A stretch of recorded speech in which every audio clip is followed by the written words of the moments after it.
Welcome to First Things First. I'm Jenna Wolfe. That's the Hall of Famer, Cris Carter. This is Nick Wright. We are in a great mood on this Thursday morning here in New York City. Jam-packed show. Got some football. Aaron Rodgers is out to prove why he's the best at what he does.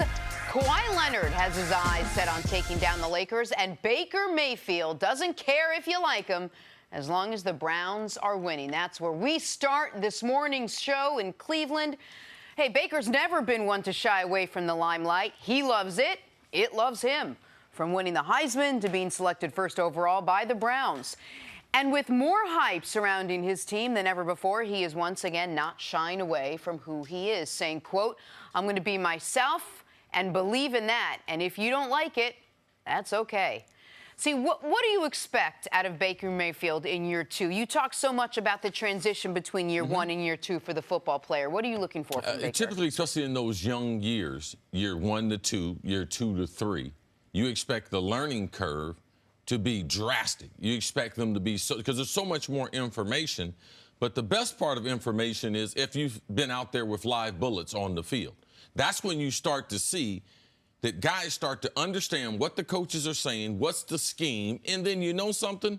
Well, let's just put some better personnel around it. So Baker, what he'll have this year, he'll have the experience of starting a half a season. He'll have the experience of playing in highly contested games. He'll have the experience of, you know something? I'm familiar with 3 or 4 of my targets. Now, we know that they've added OBJ. We know later on they're going to get Kareem Hunt at the midway point in the season. But Baker, we should expect more than we saw last year because that's what NFL players do, especially the quarterbacks.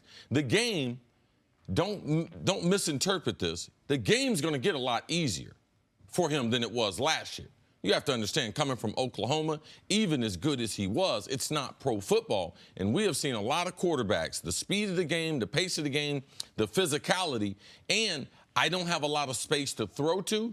Those things bother young quarterback. But Baker is very accurate. He's got a big-time arm, even though he's a smaller quarterback from a body structure. But I'm expecting great. If they can run the ball, which they were able to do last season. When Baker took over, the biggest difference was running the ball and keeping him clean. The last 9 games of the season, one of the best offensive lines that we've seen from a pass protection and the ability to be able to run the ball. That's important. You can't come back this year and have Baker get sacked 30 times because the learning curve, no one learns from people in their face. All right, so I expect Baker to do big things this year. I expect him, Jarvis Landry, Odell Beckham, the weapons they have to be one of the best groups. But I believe that the unsung hero is going to be their defense. I believe they're going to have a top 10 defense. They're going to shock a lot of people. They're going to get after the quarterback. And from a secondary standpoint, Nick, I know you're impressed with some of the guys that they have on that side of the ball. Well, I mean, their ability, we were talking before the show, if they get a lead, you have Denzel Ward, who I believe to be a true shutdown corner in this league. He was drafted as such. And then to rush the passer with Myles Garrett and Olivier Vernon. Though Myles Garrett's rookie year, they never had a lead. He could never get after the passer in that regard. And last year, it wasn't until the second half of the season when they started playing really quality football, really post-Hughes firing. Another point about Myles Garrett, watch for him to take off. Last year had 13.5 sacks under Greg Williams' defense. People respect Greg Williams. He's moved on to the Jets. Now they have Steve Wilks, and the staff is talking about his overall versatility. In his first 2 years there with Greg Williams, he was only allowed to make 2 different moves when he was rushing. Okay. And typically when you get a younger player, you want him to be decisive and fast. That's what Greg Williams now. Steve Wilks is opening it up to him. I wouldn't be surprised if he approached 20 sacks this year, Dick. Okay, so let's put this all together, though. So if they have the defense that we both think they can have, we know the skill position guys on offense, an offensive line that over the final 6 games of last season allowed 3 total sacks, and a quarterback as talented as Baker Mayfield. What is that? That's a team that absolutely should make the playoffs and potentially win some playoff games. What Russell Wilson, what'd he do on a really good team in year 2? Won the Super Bowl. Colin Kaepernick in year 2 went to the Super Bowl. Carson Wentz in year 2, 11-2 until he got hurt. That team ended up going to the Super Bowl, winning it without him. Patrick Mahomes in year 2, 12-4, went to overtime of the AFC Championship game. Andrew Luck, year 2, 11-5, won a playoff game, then lost to the Patriots. Like, in today's NFL, if you are this level of quarterback with this type of support, year 2 starts to be the window that is open for a championship. That's where I think the Browns are, where the expectations should be getting to the playoffs and being successful there. There's also the example, though, of year 2 with Dak Prescott. So you have Dak comes out on fire year 1, but then opposing defenses start understanding what he does. They have more film on him. Is Baker more of an advantage from having spent a year playing because he took over for Tyrod so early under his belt? Or at a disadvantage, because now guys know how he plays, what his style is, you know, what he can and cannot do on the field. There is a real thing as far as the scouting report. So that observation is dead on. Yes, they do have more information. But the Dallas Cowboys, Dak Prescott was riding in the car going to a place. Where the Browns went, Baker Mayfield drove them. Correct. And based on talent, his talent will be even more evident as they move on. Dallas, their passing game, it didn't evolve until they got Amari Cooper. And they're still very, very conservative. We start talking about Dak needs to run the ball a little more for them to be. Baker Mayfield is one of the most accurate young quarterbacks that's ever come into this league. So, yeah, the league does have a book on him, but this guy right here, he's almost got a photographic memory, all right? So his ability to be able to understand a lot of concepts, that helped him in year number 1. But I think this is about everything that they have. And that's the Dolphins, the defense. They're going to be a solid special team. We were in Cleveland. The fans there are so excited. The biggest question is Freddie Kitchens. How does he manage Baker's second year? Because for me, there's going to be some opportunities where he's going to have to look Baker in the eye and be like, listen, I'm the head coach. Don't put the ball in jeopardy. Don't do these types of things. Now, talking to both of them privately, they have a very good relationship, and there's a great deal of respect. But anytime you have a thoroughbred like Baker, especially in year number 2, 3, they think they know more than what they understand. It's up to that coach to be able to put the reins on him so that the team keeps going in the right direction. And in this long-form piece Mina Kimes wrote, there were some other things where Baker reminded you he's a different cat. Like, he took shots at Giants fans really for no reason. I think he was really just trying to promote Odell and support Odell, but he is going to be a different, call him the first Zennial, I guess he's younger than millennial, Zennial quarterback empowered like this, where he is going to, he's going to push back on the head coach, push back on media members, do things that we are not accustomed to our franchise quarterbacks doing. I happen to love it. It could make Freddie Kitchens' job as a first-year head coach a little more difficult, but the talent is undeniable, and the potential for this Browns team is absolutely double-digit wins and a deep playoff run. Look, he's unapologetic about his approach to life, his approach to other players in the league. But if they win and he can back it up, then it's the anti-Jalen Ramsey, which is what we saw last year. Yeah, one thing that I've seen very few football players that get married earlier in their career, and their career goes the other way. Typically, they become a little more dependable, stabilizing force. You have to go home and answer someone. You do media interviews. Your wife reads that type of stuff, sees it on TV, is able to question you. So for me, watch younger players when they get married in the NFL because they don't travel that much. They're at home, and I believe it stabilizes their life, makes them a lot more consistent. So let's watch Baker. Congratulations to him. Just got married a couple weeks ago. That's what happened to me. Married young, straightened me out. Good point, C. All right, we're gonna. What? Why are y'all laughing? I was doing great. Hilarious. The segment was doing great, and you had to throw a little something on the top. Take a break. Coming up. Don't throw fertilizer on when it's already a crop. Grown. All right. Yeah. Hey, would it be a big mistake throw fertilizer on seed for the Thunder to hold on to Chris Paul next on FS1? Hey, you can always check us out on the Fox Sports channel on Sirius XM. We're back right after this. Check us out. I got my glass on. Jenna got some bling bling on. That's a big diamond you got there, bro.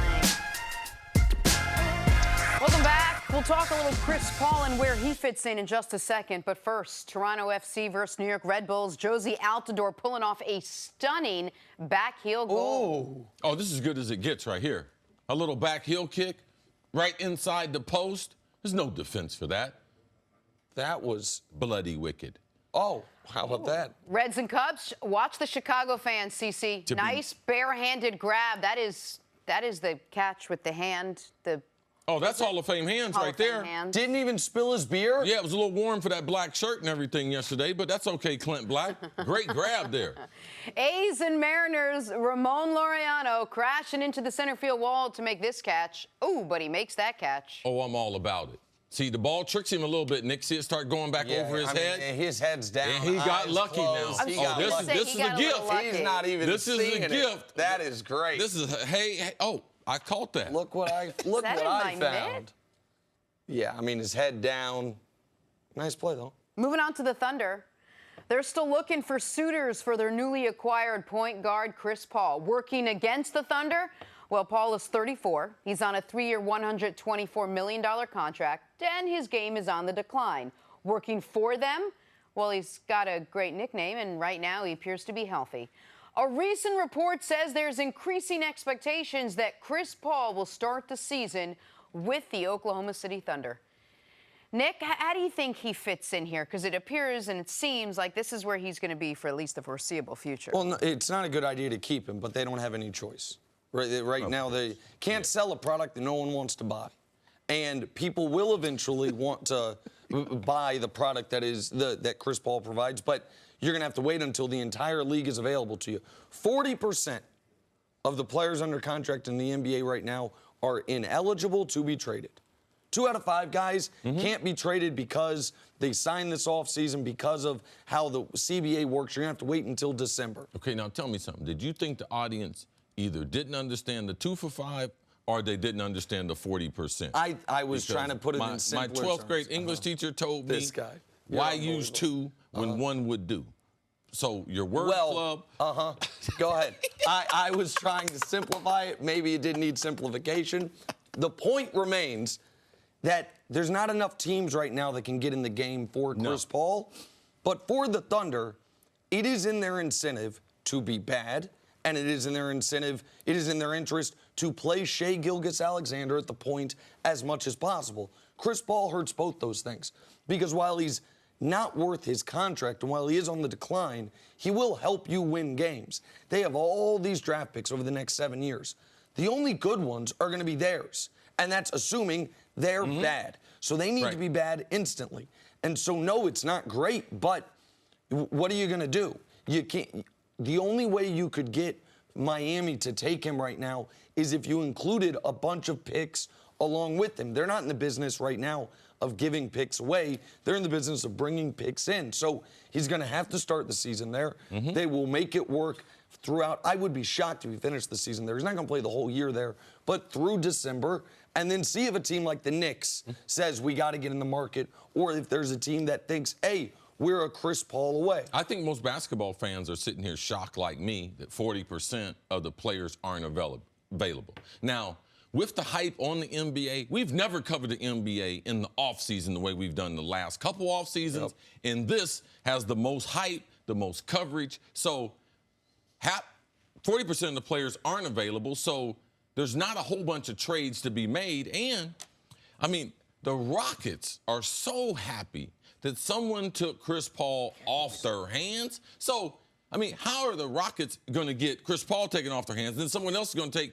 Chris Paul off OKC's hand. It's going to take some time in doing this. So I wouldn't be surprised at all if he started the season on OKC and eventually gets moved, because right now teams know they're trying to move him. So they're just sitting there and being like, okay, you got all those picks. Bring some of those picks to me. And they're like, you know something? Maybe we can bring them to training camp. Them talking about Chris Paul in the future in OKC is just talk. All right? It's just talk to be able to get through the offseason, try to get through training camp, and especially try to develop those younger players that are more important than Chris Paul. And we're also so late in free agency that teams already have done most of their work. If this was a lot earlier, this might be a different conversation. So if you look back on this trade now, Houston and OKC, it would appear that Houston got the better of this trade. Well, this is why I've been so adamant about defending the trade from the Rockets' perspective, even though there's real questions about the fit with Russ and Harden. When you break it down to what would the Rockets have had to include with Chris Paul to get nothing in return? 1 pick? Well, they traded Chris Paul and 2 picks and got a top 20 player, a flawed top 20 player, and an efficient top 20 player, a bad three-point shooting top 20 player, but still a top 20 player. And so when you see what Chris Paul's market is, I think it's going to make people reevaluate greatly what were the Rockets' options to upgrade their roster this offseason if the Chris Paul-James Harden relationship was as toxic as reported, yes, and you had to move off him? So that's it's not just the player that Russ is, it's the player and the value Chris Paul has league-wide as we sit here in mid-July of 2019. Now, I've read a lot of things about this trade, watched a lot of videos, podcasts. Man, we're watching podcasts like they're going out of style. But there's two bad contracts in the NBA. There was a bunch of bad contracts, but two worse. John Wall and Chris Paul. When Chris Paul gets traded for Russ, I haven't seen someone arguing that OKC won in this deal. No one. No one's arguing that. Now, Nick, he's got a connection to Houston. He's trying to say that they're a better basketball team and everything. It's clear Houston won. When you get off of Chris Paul's contract and you're able to get Russ at his age and the amount of money you're going to pay him, basically the same thing you're paying Chris Paul, you would much have Russ. But the conversation, did they win, and compared to, is this a winning formula? Those are two different questions. That's totally fair. Now, their roster, when they start day number one, yes, they are better. But this is not just about talent. It's about scheme. It's about will people sacrifice. Chris Paul and Harden, there was no sacrifice. And Chris Paul was not the only one wrong in all his demands there in Houston. Part of the problem is the head coach, because the head coach won't change and he's not a confrontational guy. But on paper, man, it's clear. This is a one-sided trade. We got to get off Chris Paul, and if we can get Russ, and one of his buddies is Harden, because there's not a lot of people that would match up with Harden well. So we would be having this argument with a lot of other guards, Nick. Well, and for Chris Paul, to bring it full circle to a degree, I know people are going to say, okay, so wait till December, and then the Lakers can trade for him. No, they can't. I went through all the contracts yesterday. They would have to trade everyone they brought in this summer, except for Anthony Davis. Danny Green gone, Boogie gone, Kuzma gone. Like, the Lakers are not a viable contender. There is not a contender that is going to be in the market for Chris Paul, at least out west. Now, these pseudo-fake contenders in the East, maybe. But the reality for Chris Paul, unfortunately, is this year is going to be a year, be it in OKC or wherever he's dealt to, where for the first time since his rookie season in New Orleans, that he is not competing, forget for a championship, most likely for a playoff spot. And then in a couple years, when he gets bought out, maybe he catches on with a contender in the final years of his career. But he's about to enter, unfortunately, for the first time, the NBA wilderness, and that contract has a lot to do with it. And who did we see this just recently happen to, the beginning at least, as Carmelo Anthony? And you saw how that played out for him as he went team to team. And he's not to that place yet. Just the very beginning. And Chris Paul is, even though he's prickly, he adds more value in the locker room and outside than Melo did. But you're right, that Melo was here, and then all of a sudden, the contract was an albatross, bought out, and then couldn't catch on. And it happened pretty quickly. Yep. All right, let's take a break. Coming up, does Kawhi Leonard have a personal vendetta against the Lakers? That's next on First Things First. In just 2 days, one of the greatest fighters of our generation puts his legacy on the line as Manny Pacquiao battles undefeated world champion Keith Thurman. It's the can't-miss fight of the summer. It is Saturday at 9 Eastern. It's live on pay-per-view, or you can order it on the Fox Sports app. Keith Thurman's coming for him. Time to go viral. Wasn't that your commercial? That's my commercial. That is correct. I listened to you, doofus. Thank you, C. Yesterday, LeBron Doofus, fired up some NBA 2K to get a preview of playing with his new teammate Anthony Davis and Boogie Cousins. He's got a lot to learn. There are 8 new Lakers currently on the roster. See? So this is not real video. Well, it's real video of them playing a video game. Do you listen to the words? You're saying the words. But that is a video game. The video we saw was a video game. Yes, which is the words you spoke, that they were playing a video game. No, I understand, but I didn't know if it was file video or it's so real. Okay. It's so. Did you see, by the way? Thank you. We've had this debate: who's the best player in the league, right? I said that theoretically the guy who wins the title gets the title, and then I rescinded that title. Yeah. You think I'm being a hypocrite? You saw what NBA 2K did. No, tell me. They have it as a tie between my guy and your guy. Oh, come on, man. LeBron and Kawhi. All ties go to the younger guy. Oh, really? I didn't know that. Well, I thought ties went to the veteran. I just made it up. Okay. Okay. I like that. I like making up rules. Denny Green taught me that. Okay. Yesterday. Time for stories to start your morning. Tiger Woods is set to tee off at the Open Championship this morning. He hasn't won the event since 2006. See, what are you looking for in round one from Tiger? Well, the course is playing easy this morning. There's some guys out there shooting 4 or 5 under. The leader, Webb Simpson, right now, 5 under in round number 1. Tiger Woods, not traditionally a fast starter. Roy McIlroy triple bogeyed the first hole. Tiger Woods better get off to a fast start. He better shoot 3 or 4 under today. If not, there's too many good golfers. There's too much chasing. But I wouldn't be surprised if Tiger's in contention. Well, so that first hole, particularly our golf expert on the staff, Dave Ermacher, pointed out, only hole in championship golf where there's out of bounds on both sides. Yes. You've talked about how nervous Tiger gets at the first hole of every major he plays. Yeah, avoid Rory's quad on the first. He got a snowman on the first hole. And Tiger himself triple bogeyed the opening hole of the U.S. Open last year. Make the turn at even par is what I'm hoping for. Oh, I like that. But the golf expert on the show happens to be me. Until Dave can beat me in golf, all right, don't be referencing him as the golf expert. Okay. Me, I do the grass and the golf commentary. Got it. Sticking to the brother. It's Cris Carter, no problem. I heard Dave could beat you, but he's been tanking for his career. That's just what I heard. Wouldn't put it past him. Moving on to some football. The Falcons signed linebacker Deion Jones to a 4-year, $57 million extension yesterday. Another Atlanta player not named Julio Jones to get paid. See, should Julio's contract be the Falcons' top priority? No, Julio's fine. Arthur Blank and him have an understanding. That came last year when Julio held out. They're not going to have Matty Ryan go out there without Julio Jones. Outside of Matt Ryan, Arthur Blank personally told me, and their coach, Julio Jones, most important player in the organization. He works hard. They got 0 problems with him. He's from the South. The fans love him. He's the best receiver in the game of football. No, that's assurance. They signed the defensive tackle. Brady Jarrett 2 days ago. They signed Deion Jones yesterday. You can believe the Brinks truck, Arthur Blank ain't running out of money. Right. So that's what I was going to say is that Julio threatened a bit last year with 3 years left on his deal. He's now got 2 years left on his deal. Everyone else has been taken care of. Everyone else has been paid. I would imagine during this season he gets a contract extension. Yes. So not with 2 years left, but with a year and a half left on his deal. Right. Aaron Rodgers, didn't they rewrite his contract? With Absolutely. 2 years left? Now, this is different than Ezekiel Elliott, Jenna. He's already proven himself. He's the best at his position and longevity. It's time for him to get a new deal. And the market's passed him by. Yes, sir. Right now, he's wildly Nick. underpaid. All right, 37-year-old Jason Witten came out of retirement to rejoin the Cowboys this offseason.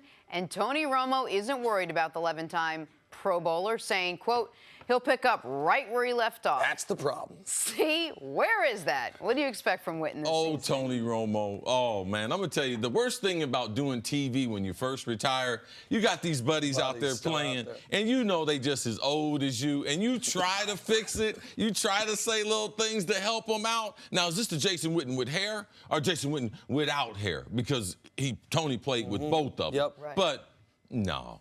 I was trying to get Dallas to be a speed team. You add Cobb to the offense, Gabriel to the offense, Amari Cooper, and then they bring Witten back. This will slow down things again. Yeah. So, nice job, Tony. Listen, Jason Witten should help them in one area. I will give him credit for this. What have I harped on? They were so bad inside the 5-yard line. Red zone, yes. And, inside the 10, inside the 5, he should help them there.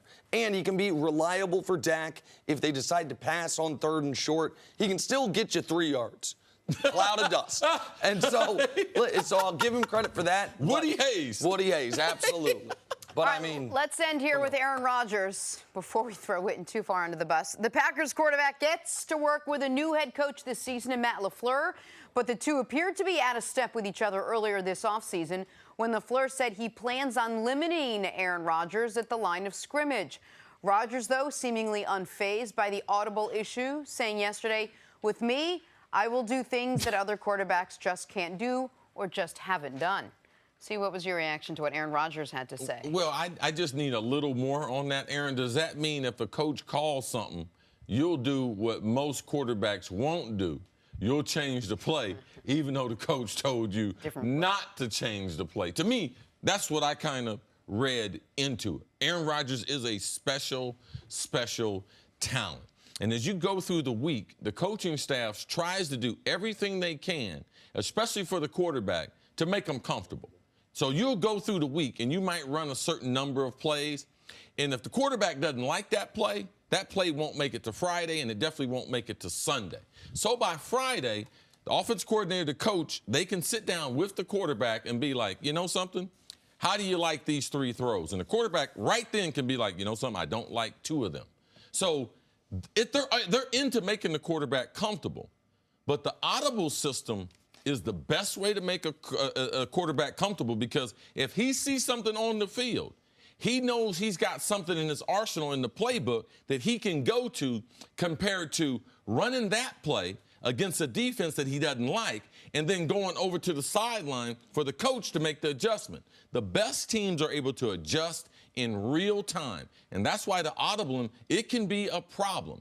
Defenses change too much. They change it on the snap of the ball. They change it 5 seconds before. So right at the snap of the ball, the offense, we might not know what they're doing. So the quarterback's inability to be able to get out of bad plays. Coaches teach the players on offense, you're going to have 5 bad plays during the course of the game. I might have a free runner in the backfield. Can the blitz pick up? Can the running back get there and chip him? Can the quarterback maybe throw the ball away?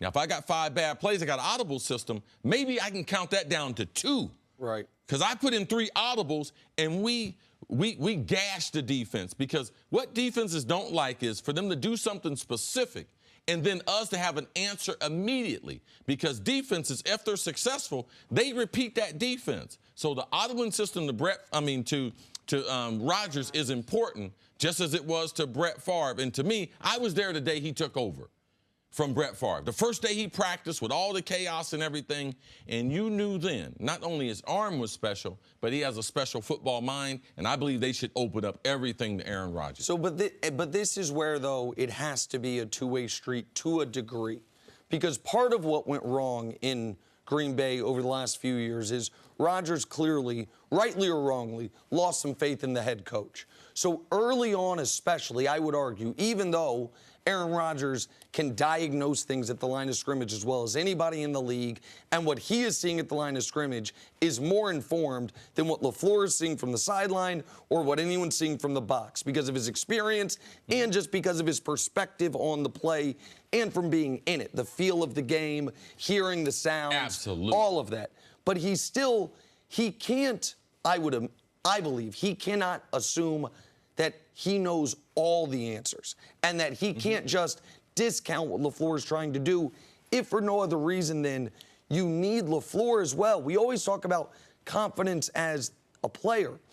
What about the confidence as a first-time head coach? What about the confidence of a guy who didn't have great results in Tennessee last year, but people believe he's a great offensive mind? Yes. He's come there with the best talent in the league at the quarterback position, of them finding a way to best work together. Like, if Rodgers is instantly, regularly audibling out of things, not because we're in a bad play and I have to fix it, but I can tweak something a little bit, that could undercut some of LaFleur moving forward. So I do feel like Rodgers has to give as well as take on this relationship. I feel like for 99.9% of the time, that would be logic. But when you have a guy who could very well arguably be one of the greatest quarterbacks we've ever seen, don't you defer to that guy? You have a new head coach. You talk about wanting to make the quarterback comfortable, wanting the quarterback to be able to read defenses and make decisions right away for what's best for that offense. Don't you defer to a guy like Aaron Rodgers, or does that come at the expense of taking what, like Nick was talking about, the confidence away from a new head coach? Well, no matter what level you get to, no matter what level of stardom that you might be, that being superstar, that being Pro Bowl player, all-star player, I always believe that the talent has to be submitted to the coach, because that's the way that sports are played. There's a reason why Kentucky Derby, the Preakness, the Belmont Stakes, there's a reason why the best horses we have in the world, they still run with a jockey, they still put a saddle on them, they still put a bridle in their mouth, because athletes are just like horses. They need a guide. They need a road map. And every once in a while, an athlete needs the coach to be able to go to the whip, to be able to get down the home stretch. So those things, talent is important, but instruction, correction, and faith in what he's hearing in his ear is the absolute best plan. So there's a buy-in. Yes, from Aaron Rodgers' standpoint, he's got to buy in. One of the problems I see, though, first couple weeks of the season, because a lot of announcers, when they watch NFL games, anytime the quarterback changes his voice inflection, they swear up and down he's changing the play. And it's not. A lot of those are dummy numbers. A lot of those, there's a reason why they call them dummy numbers. Right, to make the defense think you're changing or Dennis Green used to tell us this story. Hey, when I give you dummy numbers, and one guy raised his hand and said, Coach, what are those? He said, they only for the dummies, all right? They not real. All right, so don't listen to them. So watch when they call games. Watch how many times they try to insist. Aaron Rodgers is changing the play at the line of scrimmage. I believe that they'll be in sync. I believe we'll see the best of Aaron Rodgers. When did we see the best of Aaron Rodgers last 5 years? 2-minute situations when they're down. Yep. All right, when he was forced and he was doing most of the odd ones. So Aaron does have a point as far as his ability, what he sees at the line of scrimmage. All right, let's get back to some basketball now. Talk some Kawhi Leonard. After winning his second Finals MVP, the Claw had a tough decision. Match up with LeBron and the Lakers to form a super team, or go down the hall to the Clippers to form a team of his own. Well, according to friend of the show, C.J. McCollum, Kawhi's decision wasn't based on who he wanted to play with, but who he wanted to play against. He went to college in California. It's probably well known that he's probably wanted to play for a California team his entire life. I think from a competitive standpoint, he didn't want to join the Lakers because obviously you're playing alongside LeBron, you're playing alongside AD. I feel like he wanted to compete against them. See, what would winning a title with the Clippers do for Kawhi's legacy? Great question. I think CJ makes a good point, because last year when Kawhi demanded the trade, people just insisted that he only wanted to go to Lakers. Yes, initially, yes, it was the Lakers, his request, but it wasn't like he wouldn't go to the Clippers. And the more that you could start to see, he started to communicate, and they communicated to me, man, it's about competition, and he wants to go to Los Angeles. So I'm looking forward to seeing this. But Kawhi has he has a very unique opportunity, because I was looking at the players that have played the last 20 years. Man, if Kawhi wins another championship in 3 different places, and if he's the MVP in 3 different places, I don't see anyone with a better resume than what he would have than Michael Jordan. All right, Tim Duncan got 5 championships. Kobe got 5. They're 5, all with stellar franchises, San Antonio and Los Angeles. Now, I don't know what the rest of his career is going to be. Where is he going to be in scoring? How much is he going to grow his game? But to win 3 different championships, and 2 of them where he was the guy, I mean, I'm just willing to hear who's got a better resume the last 30, 40 years in basketball than him besides Jordan. So this is unique's the exact right word, because this is such an interesting question. Let's just assume they win it, okay? Because that's the premise of the question. Let's assume they win it this year. Then Kawhi will have as good of a winning legacy as anybody we've seen, as you're talking about. The legacy, and his legacy would be all about winning. He already has the best winning percentage of any player ever. He would be the first player to be, if we're taking this to its furthest logical conclusion, Finals MVP for 3 different franchises. He would be a role player winning Finals MVP, a mercenary, a hired gun almost, winning Finals MVP in a 1-year stop in Toronto, and then a Finals MVP and championship in his hometown-ish with the team he chose to go to. That is as good of a winning legacy as we've seen. And to contrast that with a lack of individual accomplishments that we've never seen on a player of this echelon. Kawhi's only been an All-Star 3 times. Kawhi's never won an MVP. Kawhi's only been All-NBA 3 times. His career averages are 17, 6, and 2. So to have that height of winning with that minimal amount of individual great seasons. Right. He's only been a great player 3 years. He's only been a MVP candidate 2 years. And to have damn near as many titles as you have all-star seasons, we would have never seen that. So I don't know how you say, compared to Jordan, like, I don't know how you rank him. Because what you do over the course, like Kevin Garnett, he's a 15-time All-Star, won a league MVP, won 1 title. Like, how would you compare that to? But he had to leave Minnesota to win. Absolutely. So there's no comparison to me. He had to join up with other players to be able to win. There's no comparison. Well, I feel like a lot of people think that Kawhi's first title in San Antonio, when you said he was a role player. Yeah, you can't control where you're drafted, though. Right, but isn't that the same thing with KG? Well, but if you didn't win, though, you can't just we're going to delete that part of his career and be like, oh, he was a winner once he went to the Celtics. No, you can't do that.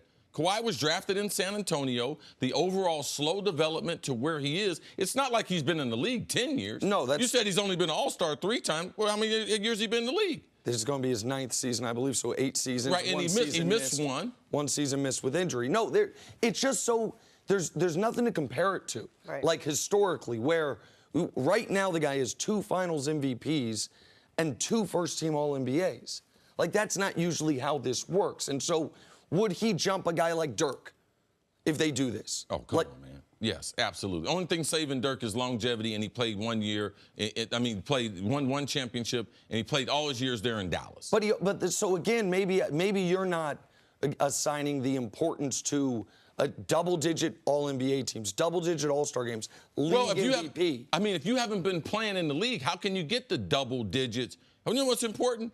Those 3 championships. You said he won. Those 3 championships are more important than anything else.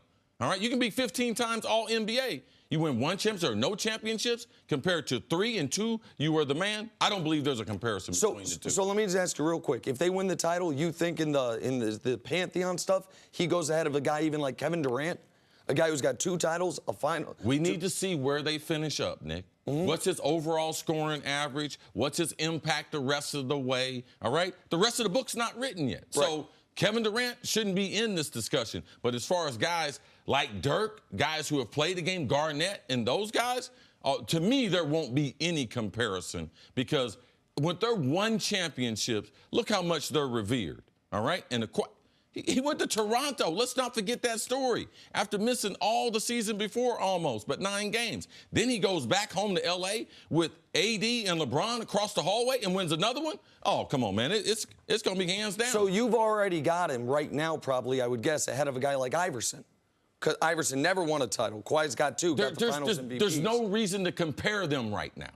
All right? I don't have a list. I work with a guy that makes up lists. Yeah. But there's no need to compare them right now. He needs to be compared to the guys who are playing the game right now. And the guys that are playing the game, the reason why I mentioned Tim Duncan, because he just walked away. Kobe and them, they just walked away from the game, and they got 5 championships. LeBron's got 3. KD's got 2. Steph and them got 3. Okay, Steph's got 3. Now, if he gets 3 in 3 different places, how would you be looking at him? Well, so, no, to me, like, as I said at the beginning, he would have a legacy of winning unlike anyone we've ever seen. He would be the first guy to be the best player or win Finals MVP, 3 different teams. He's one of only 3 guys to do it. And question for you, do you discount Steph's 3 because the 2 he had to get with Kevin Durant after losing to LeBron? Right. So we got to start telling the whole story. No, absolutely. But part of Kawhi's story is that when you look at his career 17, 6, and 2, like that's part of it as well, which makes some of the other stuff, some would say, more impressive because he's been such a good playoff performer, because he's upped his game in every playoff run he's ever been on. And, Jenna, you'll like this. There was only a little chance he was going to join the Lakers. Regardless of what was said and everything, only a little chance. And he does. In the back of his mind, in the front of his mind, he does want to compete against LeBron compared to joining LeBron. All right, let's break there. Coming up, back to Baker. Will Baker Mayfield snap the Browns' 17-year playoff drought? Nick thinks so. That's ahead on First Things First. Back here, First Things First, we're joined by FS1 NBA analyst Christopher Broussard. Hey, What's up, Chris. my man? What's up, man? Nice to see you. Great to be here, as always. Welcome back, man. Thank you. Thank you. Chris, let's talk some Boston Celtics. When the Celtics saw Kyrie Irving and Al Horford walk out the door this offseason, a plan was put into place. Be in the running to land 6-time All-Star Anthony Davis. And when that plan fell through, they moved to Plan B. Be in the running for Kemba Walker and Enes Kanter. But if you ask Boston's GM, Danny Ainge, the man, they had their eyes set on Kemba and Kanter since day one. Take a listen. Our Plan A was Kemba Walker and Enes Kanter. And we're very fortunate that they chose the Boston Celtics. and very excited about what they bring in many facets of the game, but also as people. All right, Broussard, look, whether you truly believe that that was Danny Ainge's plan A, plan B, plan J, whatever it was, what do you make of what he had to say up there on the podium? Look, they don't call him Trader Danny for nothing. He's Trader Danny and does a lot of good deals because he is a good, can I say BS artist? Yeah, you right? just did, yeah. he said what he's supposed to say. I prefer just a liar. Yeah, I mean, he's just lying. Which a lot of GM, let's face it, they do publicly, you know? Yeah, I mean, Sean Marks, Kyrie Irving, he got a clean slate. My guy, Daryl Morey, we're bringing back our whole starting five. We're the only team doing it, and Chris Paul's gone. Sam Presti, we're not tanking next year. We're going to be competitive. Exactly. Absolutely. So he's not the only one. No, it's what he was supposed to say. This was probably plan D. Yeah. All right, so I'm going to say plan A was Kyrie and AD. Yep. Okay? I'm going to throw in a plan B or B that most people might not have thought about. He probably thought about, let me see if we can keep Kyrie, maybe he can convince KD to come. Okay? Sure. And then Kyrie and Al Horford was playing C. Yes, got to keep Horford, and now well, then in that case, then plan D is even once Kyrie leaves, keep Al Horford. Right. Even when we all thought Kyrie was leaving, we thought that Al Horford was going to stay. Right. So this is whatever. Like you said, it might have been plan J. All right. All that said, though, I think, look, the gap between Al Horford and Enes Kanter is bigger than the gap between Kyrie and Kemba. I agree. Like, they're gonna, as great as Kyrie is, they're gonna miss Al Horford more. His professionalism, his defense, he's a smart player. I mean, that's one reason Philly wanted him, because he used to foil Embiid so much in those playoff series. Kemba's not as good as Kyrie, but I think they're better off with Kemba. I think he's going to buy in more to what Brad Stevens is selling. He doesn't, even though he's a star, he doesn't really have that superstar persona that Kyrie has. And he doesn't have the demands of an all-star or the demands of a superstar off the court. And that'll be better with Stevens, because Stevens, I think, has some issues handling superstars and those personalities. So I think Kemba will fit in. I think he'll fit in better with the young players. So, look, if they had Horford, I would say they're definitely better. I wonder now, just because they lost Al, but I do like them better with Kemba than Kyrie. Listen, I think everyone at the table agrees Kyrie's a better player than Kemba, but it's relatively close. And because all the reports trickling out of Boston, and it seems like more are coming, is that Kyrie was even more of a problem within that organization than has been reported. That he was so out on everything, Brad Stevens, young players, Danny Ainge, and he was out before Christmas, is what it seems like, as far as mentally out. It maybe explains, Jenna, the point you kept making all year, which is, how can Kyrie's numbers individually be so good, yet they win so much more without him? That the other guys were relieved when he was not out there, when he was not playing. So I can buy the Kemba at 85% of Kyrie's ability, but 0% of the Kyrie drama is an upgrade. But Enes Kanter is not part of anyone's plan A for anything in the NBA in 2019. Period, point blank. People and Boston fans right now love Enes Kanter. Fans always love Enes Kanter until he starts playing for your team. And then you're like, oh, he cannot play defensively. He played some defense in the playoffs last year. You saw a glimpse of what he could do. He's a good, very good scorer and rebounder. And a good rebounder. Defensively, he played some of the better, to Jenna's point. He's not a great defender, but in the playoffs, Kanter played some of the better defense that he's played. The problem is they got a monster in Philadelphia. Now, unless they're going to move Philadelphia somehow to the West, and they weren't going to ever have to face them, like to be able to get to the finals, I could understand potentially signing him as a guy in the meantime. All right, he's not going to be a main guy, but in the meantime, until I get my guys, I can have some serviceable pros like Kanter on the roster, because Joel Embiid is going to eat him up. Joel Embiid can get whatever numbers that he wants to get. I'm talking about he can have a full belly, he can have a stomach ache, he can have a back spasm. Like, he can get what he wants against Kanter. So thinking that this was the plan A, I just don't make myself go to the press conference and tell that type of lie. I try to Yeah, he put didn't have to something go else that far. around it compared. Because watch Cantor's eyes twitch when he says, He knows it. That's the plan A. He wants to not lie. Listen, Cantor's an honest guy. Absolutely. I mean, he really until is he a starts straight talking shooter. about my man Nick's hair. No. And he was funny. It was well done by Enes Kanter there. I got no beef with him in that regard. Listen, he is an extraordinary offensive player, and he only plays 24 minutes a game. So, like last year, per 36, he would have been a 21-15 guy. So why doesn't he play 36? Because he might be the worst defensive big in basketball. A half dozen games in the playoffs notwithstanding. But for Boston, listen, Boston, you opted out of trading for Kawhi Leonard because you had a bigger plan in store. You opted out of multiple moves because Anthony Davis was your white whale. Anthony Davis and Kyrie pairing was your ideal pairing. Keeping Tatum if you could. If not, it's fine. We'll keep Horford, Kyrie, Anthony Davis, Al Horford. That is now Kemba Walker, Enes Kanter, Jason Tatum. It's a disaster from what they had hoped for, even if the team can be decent. It's a disaster because last year you were a conference contender, and this year you're not.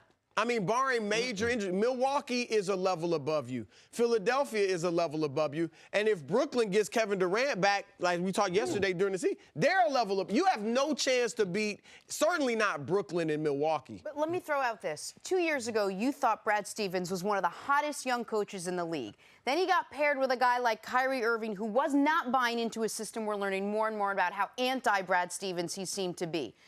Yeah, I know you need a superstar in this league, maybe even two.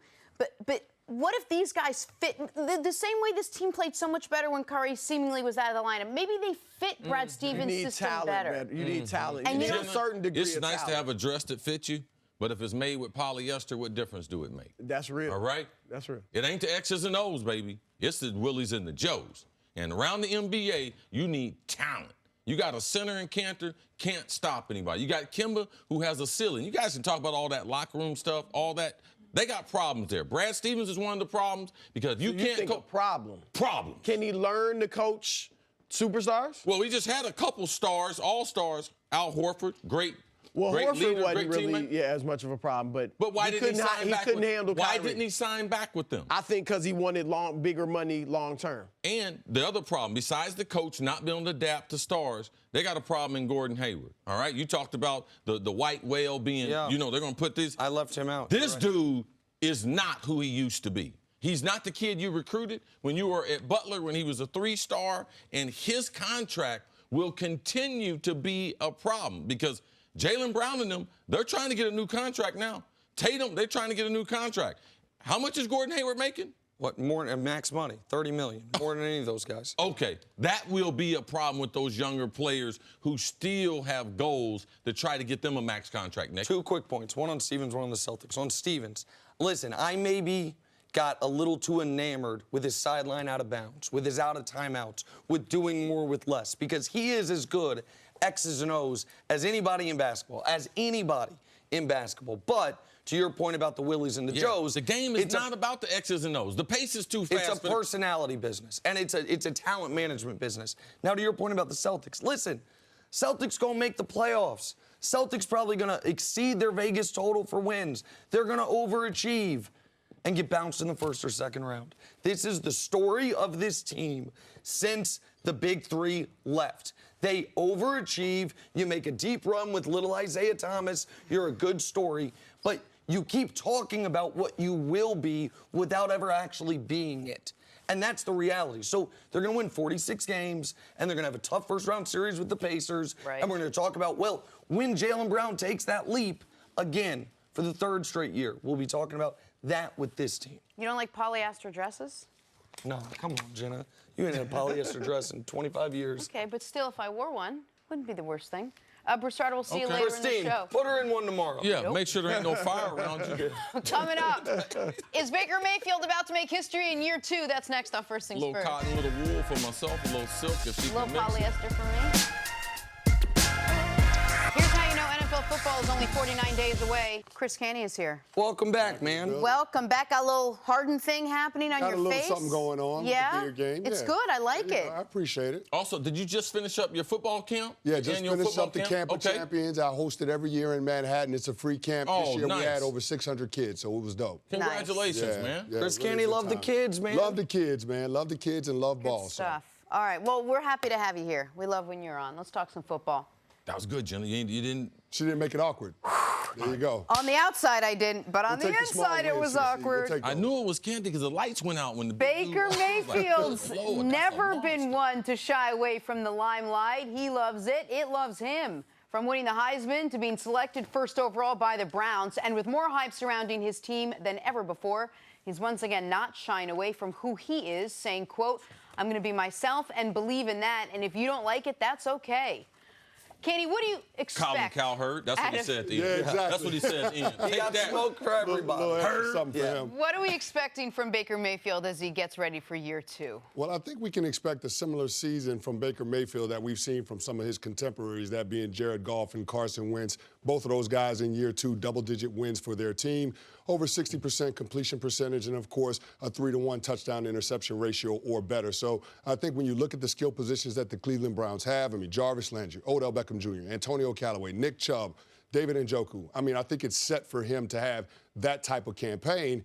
The only thing that would give me a little bit of trepidation from a personnel standpoint is that offensive line. I like their guard-center guard trio with Joel Bitonio, J.C. Tretter, and Austin Corbett. The tackles, though, you know, Hubbard and Greg Robinson, they leave a little something to be desired. But you do have some continuity with the offensive system that he's going to be running. They kept Freddie Kitchens in-house. They elevated him from offensive coordinator to the head coach. So I think that that will benefit Baker. Now, that cuts both ways because defensive coordinators got a year of tape of seeing Baker Mayfield in that same system, so they'll do some things to try to take some of his strengths away. But by and large, I like what Baker Mayfield brings to the table. I like what he does, not only from a production standpoint, but from an intangible standpoint for that team. We'll have to see how all those strong personalities work together.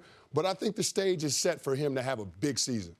Go ahead, Steve. Talking about a big C, I have another question for you because I think that from the Cleveland Browns, people will be talking about the Cleveland Browns, but I believe that the part of the team that will be misrepresented is the defense. And you like what they got up front. You like Olivia Vernon coming over, pairing him up with Myles Garrett. What potentially can we see in Myles' third year when you add another premier rusher on the outside? And if Baker does these things you're talking about, interceptions, the offense is going to be highly ranked. What does that do for defensive players? Because I believe he's an up-and-coming star and might get 20 sacks this season. Well, here's the thing. People always say a tight end is a quarterback's best friend or a running back is a quarterback's best friend to take some pressure off of him. To me, I think a really good defense is a quarterback's best friend because they can create better field positions, steal extra possessions, set your offense up to be able to have success. So what they've done defensively, trading for OV and then signing Sheldon Richardson, I think that's going to be huge. I mean, that's going to take a lot of pressure off of Myles Garrett. I mean, you're talking about 2 or 3 guys that can command a double team. And Front four, I mean, because you like Ogunjobi as well. I love Ogunjobi. Yes. Love Ogunjobi. So Garrett, Ogunjobi, Richardson, Olivier Vernon, that's in the discussion for most pressing front four in the entire league. Absolutely. And so when you don't have to blitz in order to be able to apply pressure, it gives your defensive coordinator a lot of flexibility. And you know Steve Wilks knows how to be creative with front fours. We saw him do it down there in Carolina. But I love what the Cleveland Browns did on the back end of their defense, being able to add Greedy Williams to what they got in Denzel Ward and Demarius Randall. You know how front and coverage works together. I mean, that could be a really stingy defense. Yeah, they got a little track team back there. Last year They can were run. awful in total yards, but one thing that they did do is take the football away. I look for them to continue to have that trait as a defensive unit. So let's put it all together. We all like their defense. Their running game was good last year, should be better this year with Kareem Hunt coming in fresh after his 8-game suspension. They have, I believe, the most talented receiver in the league in Beckham. Jarvis Landry was a typical Jarvis Landry, solid if not spectacular season last year. Their tight end has enormous potential if unrealized. The offensive line, questions about the tackles notwithstanding, allowed 3 sacks in the final 6 games of last season. And Baker played like a top 8 quarterback the final half of last year. So what should that mean? That should mean the Browns are a playoff team, the favorites in their division. And I'll take it further back than just Goff and Wentz.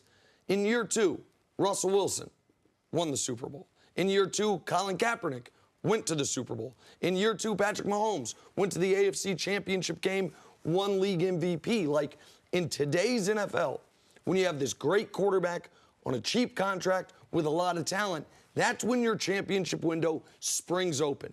To me, that's not overstating or overhyping the Browns to say 10, 11 wins, win the division, win a playoff game should be their expectations going into this season. But Cece, right now we saw a little bit of what Baker could do. We have a piece of paper with a bunch of names on them, and these are great names, and we just all went through it. How do you make sure a guy like Baker Mayfield, who's a little bit brash, he's a little bit out there, he's very confident in himself, and you always say, like, the game is bigger than who you are, especially when you first come up. How does a guy like that lead a piece of paper with all these big names on it to be called a playoff-bound team? Well, this is the thing with Baker, and speaking with him and Freddie Kitchens last year, they have a tremendous rapport together.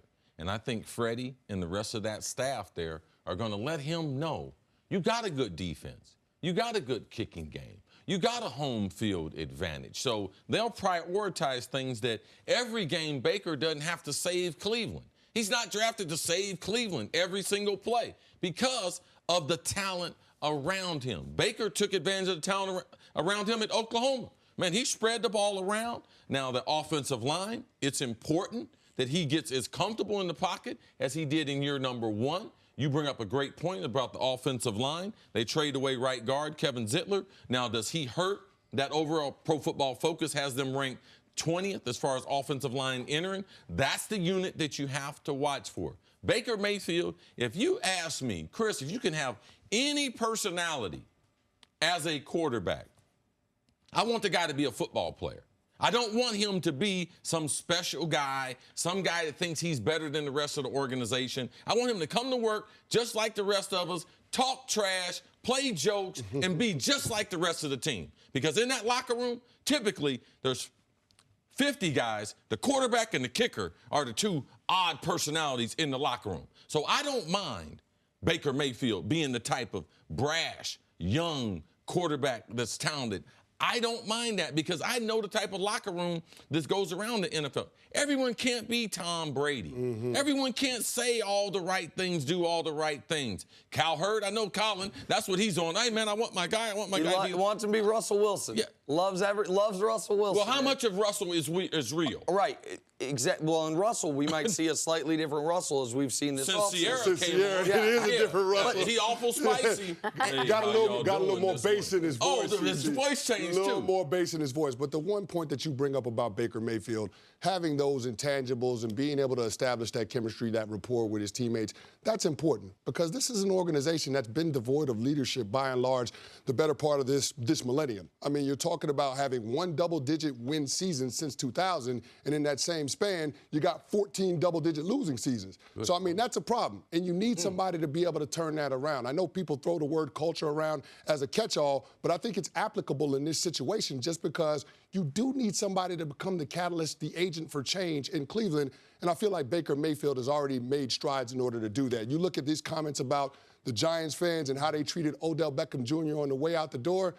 That comment wasn't for Giants fans. It was for Odell. Wasn't for Browns fans. Right. That was for Odell Beckham Jr. Yeah. Exactly. Great point. And that's Baker Mayfield letting Odell let him know, you're one of my guys. I got your back. And you're going to be treated well here. So I think that that's something that could be beneficial for this team coming into this season. Because, again, a lot of strong personalities in that locker room and in the building. It's going to have to work. And I think that Baker Mayfield has the right demeanor in order to make it do that. It is good to have you back. Feels good. Feels like football's right around the corner. We'll take a break. Can't even see you, but later on. Much more First Things First right after this. We'll get to Chris Paul with Chris Broussard in just a second, but first, a little soccer action. Toronto. That's amazing. New York Red Bulls. That's Josie Altidore, and that is amazing. Look at the back heel. I've been watching him for a long time. He's from Boca Raton, Florida. Played at the same club my daughter played for. They're in Boca, the premier club that they have. Amazing heel. Off the post, into the net. Reds, Cubbies, watch the Chicago fan. That is a look at nice that. catch. Snag, doesn't spill the beer. Didn't 1,000 spill the beer. degrees, It was black hot yesterday shirt. in Chicago. I think close to 90. Dude got on a Clint black shirt right there. Don't like the black golf shirt and everything, but great hands there. Save somebody's Line head. drive, A's and M's, Ramon Laureano. Watch the catch. Impressive. A little bit of luck there. Thank you. We're rolling the R's this morning. Yeah, she's doing it. The last I meant to catch, but yeah. The last 2 days she butchered. What'd you say? She butchered some I names. said I so- meant to catch, but She's I making a actually comeback. did mean your accent. That was No, great. Hey, you know Make what? up your mind. Welcome to the show. You fit right in. Yeah. perfectly. Took Broussard a bit of time, but now he's a member of the family, picking on Jenna. Moving Not on to the overstep Thunder. my bounds. Get No, in you line, good. Broussard. Get in line. The Thunder still looking for suitors for their newly acquired point guard, Chris Paul. Not an easy task. Well, the guy's 34. He's on a 3-year, $124 million contract, and his game is on the decline. And now, recent reports, there's increasing expectations that he will start the season with OKC. Whether or not he finishes it, we will discuss. Broussard, good idea to keep CP3? Well, I mean, it's the only idea. It's not like they'd like to keep CP3, but they just can't move him, and I'd rather keep him than give him up for a bad deal. So, best case scenario for them, you start him alongside Shai Gilgeous-Alexander. Shai is 6'6", so you should be able to play them together. And Chris plays well.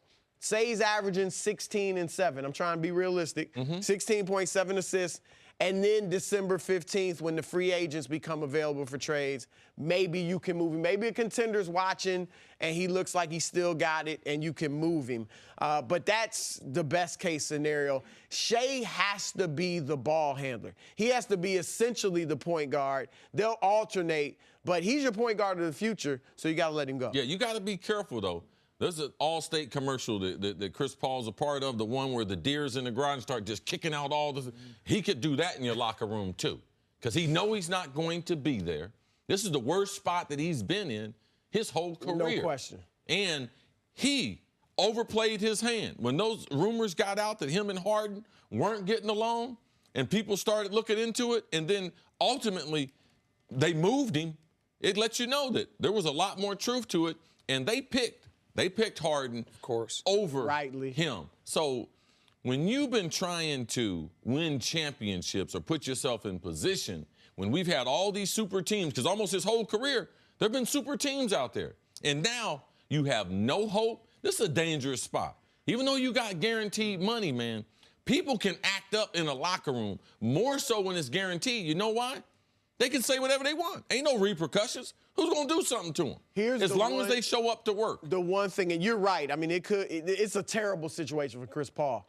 But and he may not be able to control himself, but you hope that he realizes, look, if you're a good soldier, if there's no problems, no reports about you messing up the locker room, being too hard on your teammates, then we have a better chance of moving you in December or February or something like that. That's what they have to get across to him, because you're absolutely right. But he might get moved to Minnesota. Like, he might get moved. He might get moved to the Knicks. Like, the whole. At least there's hope, though, in Minnesota. At least you got Karl some Anthony talent around Towns. him, Yeah, yes. you're not winning a championship, but you know what I mean? At least you could be. Right, you know the Is Thunder. your point he And can the get moved Knicks, to a he's not place with getting- even less of a chance than he has now? Well, The Knicks aren't taking him. Then you're certain of that? They weren't. It's real that they weren't interested in Westbrook. Yeah, I talked to the Knicks yesterday. And? Okay. They not in the gonna- market for him. no. Okay. All right. I just thought the reason I bring up the Knicks is they have all those guys they signed. They signed 11 power forwards this offseason that can. All those are guys that can be traded December 15th. When they couldn't get Kawhi and KD, and they couldn't work that out, everyone was going to be on a short-term deal. Right. That was their plan B, C, and D after moving on from the big free agents compared to Danny Ainge, that big whopper of a lie he told. So, but here's the hope for Chris Paul, that he can show the world, man, I wasn't in a decline. I was with Harden. I wasn't able to be me. I don't believe, by the way, this is not what I believe, but I'm saying if you're Chris Paul, maybe it's, man, I'm still, am I league MVP level Chris Paul? No. But I'm still one of the 5 best point guards in basketball. I was just in a position where I was with the most ball-dominant player in the history of the league last year. And so what did you expect from me? And that he can show a contender, I'm worth this. But this is going to be tough, man. He's never been in the NBA wilderness. He's never been on a team that don't matter where he's not a superstar. And now there's been times he hasn't been a superstar in Houston, I would argue, but the team really mattered. You knew you had that carrot of the playoffs waiting for you. He doesn't have that. The problem for OKC is this. It's in their benefit to be bad. They're going to be bad. Well, I mean, not horrible, but they're going to be bad. As long as Chris Paul and Gallinari are on the roster, they'll be competent. In the West? No, they can't make the playoffs. My point is, when you're talking about their best picks moving forward are their own.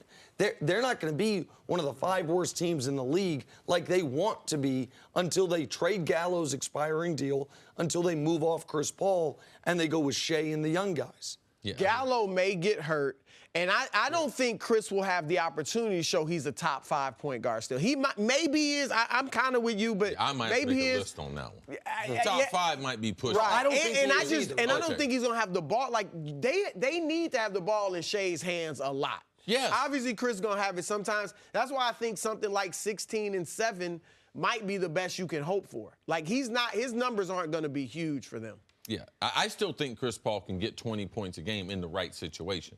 Now, it won't be in a winning situation, but Chris Paul still has that kind of skill. When you take the ball out of Chris Paul's hands and you say he averaged 16, 17 points, he goes back into a normal NBA offense, not one with Harden. I believe that he can do that. But this is the tale of great players, man, and especially guards. At the end, it's like a cliff. It's not that steady decline. It's a cliff. One day they wake up, and, man, they just don't have it. And that's where Chris Paul is right now. And I just don't know if the audience realizes how small he is. Like, Chris, you brought him over when the Rockets were playing the Nets or the Knicks. He's my wife's favorite player, one of them. You brought him over to say hello to her. He and I stand in he is this much shorter than me. I know you joke I'm 5'8". I'm barely 6 feet. And he is a tiny NBA player. There's no history of those guys aging great into year 15. Well, Steve Nash led the league in assists in year 15. Steve Nash, 6'2.5"? Yeah, but he's a slight guy. He's a little taller, but he wasn't as athletic, obviously, as Chris Stockton. All right, Broussard, we've got to take a break. Nash. We took a class at Barry's boot camp down in Tribeca. See you a little bit later on in the show. Recently. About 6'1". Relevant. Quarters. Which Pro Bowler does Tony I Romo sized him think up. is key to the Cowboys Meat wasn't season? packed like it was. We're gonna take a break. You could have taken him in the post. Back here, first things first, we are going viral. Check out MVP Pat Mahomes working on his game, even on a little vacay. He and his teammates DeMarcus Robinson, Travis Kelce, Garrett Dieter hanging out in the Turks and Caicos. That's one of your vacation spots, Jenna. That is exactly one of my vacation spots. And you wonder why? Look, me and the guys throwing the ball around, that is not what rich people do. That is what these are rich people. You're a rich person, as evidenced by that 2-carat diamond you got around your neck today. Honestly, really? It just popped out your dress right there. Look at that little bling Jenna's got going on right there. Right now. That What big is old diamond happening? you're rocking today. Anyway, what do you think about playing ball in the water? Random question. Is this useful, C, is her question? They're just doing a little cool down and everything. Sometimes the footwork, it really helps out the wide receivers because you can only run so fast. Makes you concentrate on your footing. Helps out the quarterback because he's just using his shoulder. Can't use his lower half like the rushers around him. His feet are stuck in cement. Just using his shoulder and his arm to throw it. Also, doing it for the gram. Yeah, That's what I would like do. you in Just Turks like, and Caicos, in showing that off your sense, money. Me and those NFL players were like this. Exactly. Jenna just got a raise. That's what a diamond Jenna did not get a raise. Maybe but Jenna's she'd wife like got a one. raise. Who knows? Somebody bought that diamond. Oh, Steph, when she know get a that. raise, she don't even tell her. Oh, that's smart. Heady play, Steph. What is Heady happening play. here? Stories to start your morning. Tiger Woods set to tee off at the Open Championship this morning in just a few hours. He hasn't won at the event since 2006. See, you've been following along. What are you looking for in round one from Tiger? Oh, Tiger, man, in these majors, Tiger's really nervous on the first few holes. I tell Nick that every time. He's like, how can Tiger Woods be nervous? Well, you're right. That's with his family. That's with his agent. That's with the swing coach. I don't doubt you on this. That's with his swing coach, and then he yanks one either out of bounds or in the rough on the first hole. Got to get a positive number. Par is 70. Got to shoot about 3 under. The leader right now is 5 under. He's been giving these guys the last 2 majors too big of a lead. You can't come back on the weekend. Too many good players, top to bottom on tour. Yeah, avoid the huge number early. We saw. Come on, give me a number. What do you got to shoot today, man? What he's got to shoot today? He's got to shoot 3 under. Okay, Let's go 3 under. He's got to avoid, what I was going to say is, he had a triple bogey to open the U.S. Open last year, derailed him. Rory had a quad, a snowman to open the tournament this year. David Duval, who I didn't know was still playing, he was 2 under at one point today. Then he shot a 15 on, I think, the 7th hole. So avoid these giant numbers that are being posted already today because of the really difficult to make the rough. turn at even par, then make a push on the back. Yeah. Get under. Front 9, even par. Couple birdies on the back 9. Remember when David Duval really got in shape and started lifting? I'm sure David Duval was a guy you liked. David Duval mediocre today white guy is not that dude. Yeah, no, he's not that guy. Yeah, he's got a tire taped around Way his to stomach. contribute, Jenna. 37-year-old Jason Witten came out of retirement to rejoin the Cowboys this offseason. Tony Romo, he's not worried about the 11-time Pro Bowler. More mediocre white guys. That was not my guy. That was not my guy. Tony Romo said that Jason Witten will pick up right where he left off. See, what do you expect from Witten this season? Right now, I'm willing to bet money he can't outrun Tom Brady in a 40. Y'all saw Tom, he beat his combine time. Witten, let me see. Remember Shannon challenged him to a race. Yep. A couple years ago. Witten, man, we just slowed down our offense. Is he a good leader, locker room guy? Absolutely. But will he help him? Maybe in the red zone, Nick. I might give you that. Listen, 3rd and short. If they don't want to hand it to Zeke, which they would do most of the time, yeah, he can get you 3 yards. And they did have a lot of trouble in the red zone and what some teams call the gold zone inside the 10-yard line. Yes. He could be helpful there.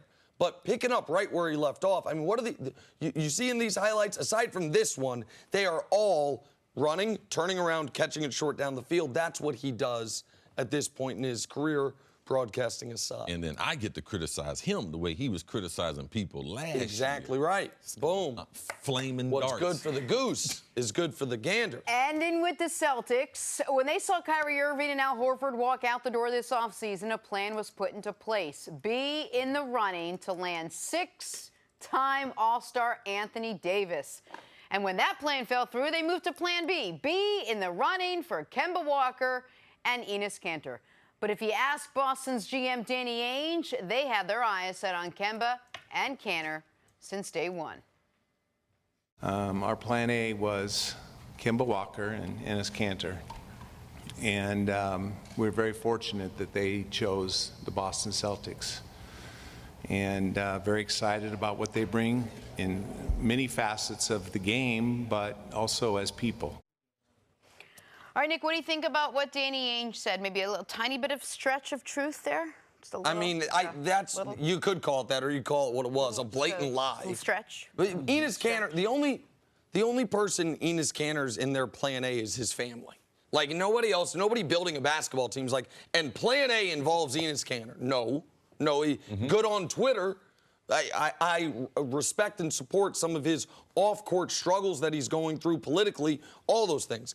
But when it comes to being an effective NBA player, he is in the argument for worst in the league at something important, post defense.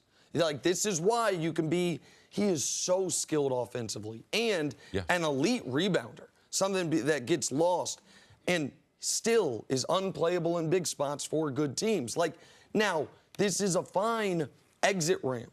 It was because they had no choice. See, they didn't expect Horford to leave. They might have been planning for Kyrie to leave, bring in Kemba. They were talking about doing an assignment. They did not expect Horford to leave. And once Horford left, you're limited. They're spending $30 million on Gordon Hayward. They gave Kemba the max. They don't have a lot of options there. But no, the Celtics they told us last year and this year was their championship window. Because last year with Kyrie, all the young players getting better. This year, potentially with Anthony Davis. They're what? The 11th best team in the NBA as we sit here today? That's realistic. That's not plan A for Boston. What's the difference between Enes Kanter not being able to play defense, but he's a great offensive player, and some of these other guys who are great offensive players, but we know that they don't play defense, so you hide them or you shuffle them around? Is it because post defense is more important? Yes, because he's a big man. You can't be a big man in this league not be able to defend. Perimeter players, you can get away with it because you have a big man waiting for you. Kimba can get away with it because in theory he's got a big man waiting for him. But when you have Kimba as your first line defense and Enes as your second line of defense, you have no lines of defense defensively. And you're going to have more guys that play good offense than you have the other side of that is for guys, a coach. My brother always used to teach me, man, shoot the basketball. Why I need to shoot the basketball? Because the coach can always find a spot for a guy who can score the basketball. And that's where Cantor is. As far as big men, we're in an era that there's not a lot of skilled big men. They're either low post dominant or they're shooting the three now. Yep. You know, so the game has changed. Cantor, it's not his fault that this happened. It's like when you pick a destination. You can either go Google Maps, you can go Waze and everything. I like to use Waze and everything. But if the Celtics, if their destination was a championship, you can't go by Waze to get it. You know the reason why? Because it'll take you the best way that they think. And this is about acquiring top talent. That teamwork make the dream work, that's a bunch of mess. That's a slogan, a bumper sticker. You need at least 2 stars in the NBA. We can't think what Kawhi did last year like that's going to be duplicated. No. Only reason why Kawhi did that was because the injuries that everyone had. He needed a buzzer beater against Philadelphia, tremendous performance against the Bucks. But, man, this is about talent. And you don't go into the biggest year in free agency that we've had in 20 years and come out with Kemba. There's a reason why Kemba's there. Because Charlotte wouldn't pay him the maximum contract. Cantor, Portland gave him 30 seconds to answer. They made him a contract offer, told him, you got to make up your mind right now. He was like, I don't know what I'm going to do. I feel like I'm rushed. And he ends up not signing the deal and was available for the Celtics. So them saying, oh, no, this is what we wanted. No, to go the scenic route. No, it's not. This is not good for their younger players. Now, Brad Stevens might be happy because he didn't do well with the superstars. Let's see if he does better with the Butler type of squad, because that's what you meant. When you mentioned 11th best in the NBA, they don't have championship aspiration. And when Danny Ainge came there, it was about putting banners, all right? That's the destination. Now they're just weaving their way through. They're trying to make up lies, and that's when they say this is plan A. That was a made-up lie. They made a conference championship game with little Isaiah Thomas. They made a conference championship game the year with Terry Rozier and the young guys, the year Gordon Hayward and Kyrie were injured. Last year, they got bounced in the second round, losing 4 straight with Kyrie playing as bad of a stretch as any superstar can play. Now they go into this season, which was a season they have built to, the 2019-20 season, for years, because it was the Anthony Davis season, with arguably the worst power forward center combo of any team we expect to be in the playoffs. The big men on their roster are Daniel Theis, Enes Kanter, Semi Ojeleye, Robert Williams, and a couple guys no one's heard of, and a rookie, Grant Williams. You gonna get through Philly? No, not with that front line. You gonna get through Milwaukee? No, not with that front line. You're going to have trouble with Indiana. And if Orlando. If Boston's fine with this being the standard, we're going to win mid-40 games, we're going to overachieve, might upset someone in the first round. So be it. That's where you've been most comfortable this last decade. But it wasn't the plan. And we all know it wasn't the plan. No, Danny meant it was a plan, not plan A. We just misheard. So he definitely has a plan. No problem. Coming up, does Aaron Rodgers need to alter his game in year 15? That's next on First Things First. Here with Chris Canty, we are going viral. So CC touched on this earlier today. CC, another season is in the books from the Chris Canty Camp of Champions. Chris, tell us about what you're up to this summer. This is awesome. Well, this is cool. I do this every year. That was our 9th camp that we've hosted here in Manhattan. And it's an opportunity for me to combine my passion for football and working with young kids and being able to instill some core things with them, leadership, work ethic, communication skills, all of those things that transcend the sport. It's an opportunity for me to work with them and try to teach them that at an early age. So it's really cool. And also, man, you open it up for boys and for girls. For girls, you got girls out there participating. Great job. There's a great legacy in the NFL as far as the things the players do in the community. We don't do enough time. If someone gets arrested, we spend all this time, but we'll give a 1-minute hit on someone doing something in the community. Keep up the good work. We got a lot of guys out there doing positive things out there, and the kids need it. That's a good point. Really good stuff. Thanks for sharing that with us, Chris. All right, let's talk some Aaron Rodgers now. New season, new head coach. We assumed no new tension between coach and quarterback like there was in the former coaching regime. But Matt LaFleur said earlier this offseason he plans on limiting Aaron Rodgers at the line of scrimmage. Rodgers, though, seemingly unfazed by the audible issue, saying yesterday, With me, I will do things that other quarterbacks just can't do or just haven't done. Chris Canty, you're shaking your head, dying to know what your reaction is to what Aaron Rodgers said. Canty, I think I know why you're laughing, but man, I gotta tell this story. And there were some times they sent in plays, and I kind of changed what I was giving. I told the quarterback, right now, don't think that's going to be available. I'm going to do this. He's like, okay, as long as you deal with the coach and the quarterback. Warren Moon taught me that. Warren Moon taught me you can change stuff, and when it gets in the meeting, the biggest man will stand up. Warren used to blame it on himself. I used to do something, he'd be like, hey, coach, that's my fault. I told him. I was like, what, really? No. So I utilized that. That's true. That Warren's left. So Aaron, to me, when I read those comments and you start laughing, you'd be surprised in NFL locker rooms, offense and defense, how much guys ad-lib. No, you're absolutely right. And it's one of those things as a player, if you have the trust of the coaching staff, that's one of those where you have a feel for the flow of the game. Maybe you see something or you know something to work that they don't necessarily see up in the press box. So from a player standpoint, I understand what Aaron Rodgers is talking about.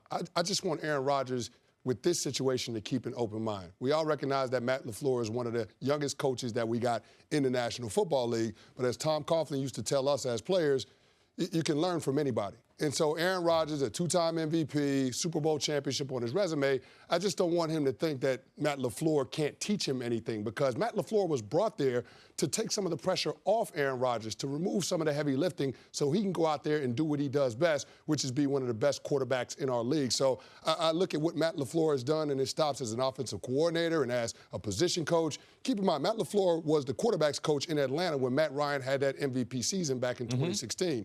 I mean, you saw what he was able to do with Jared Goff in year 2 with the LA Rams. And then, of course, down there in Tennessee, that was a team that ran the football and played really good defense. They were a top 10 team outfit, both in attempts and yards. And so when I look at what Aaron Rodgers has had to work with and the balance or lack thereof from the Green Bay Packers standpoint, Aaron Rodgers has never had a rushing attack that has been top 10 in yards and attempts since he took over as a starting quarterback.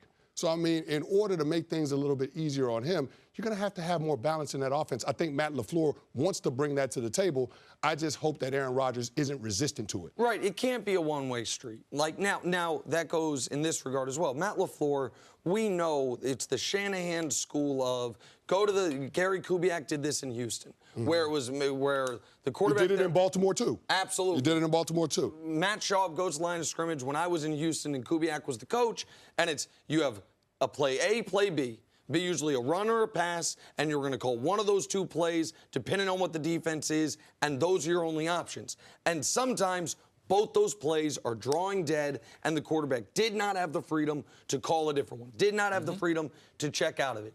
You cannot restrict Aaron Rodgers like that. You can't put that type of handcuffs on him. But Rodgers also, I think, in particular, early on, can't every chance he gets tweak, change, adjust. I think he has to submit. Just for the sake of doing it, you mean? Well, even if he thinks this could make it slightly better, because I think that could undercut the confidence not only of the coach, but of the other guys in the offense. Who we listening to?